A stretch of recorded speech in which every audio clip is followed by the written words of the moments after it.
Elon Musk SpaceX will attempt to send NASA's next long-duration crew for the International Space Station into orbit on Thursday.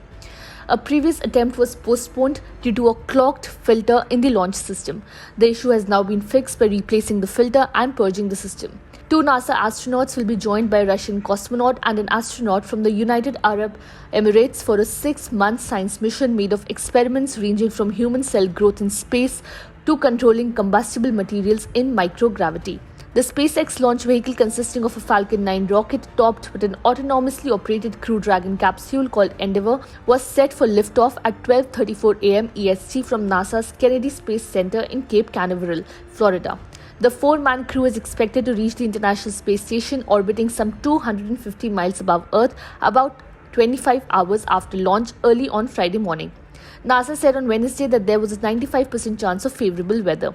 Monday's initial attempt to send the crew to space was called off less than 3 minutes before liftoff time when launch teams detected a problem in the flow of engine ignition fluid used to start the rocket's main thrusters. NASA said that the issue was remedied by replacing a clogged filter and purging the system. All systems are looking good for launch, though teams are keeping an eye on weather along the spacecraft's ascent path, SpaceX said on Twitter. The designated Crew 6 will be the 6th long-term NASA team flown by SpaceX since May 2020 when it sent the first mission. Crew 6 also is notable for its inclusion of UAE astronaut Sultan Al Nayadi, 41, only the second person from his country to fly to space and the first to launch from US soil as part of a long-duration space station team. The Crew 6 team will be welcomed aboard the space station by the current 7 ISS occupants. This includes 3 US NASA crew members, including Commander Nicole Onapu-Munn, the first Native American woman to fly to space, and also 3 Russian and a Japanese astronaut.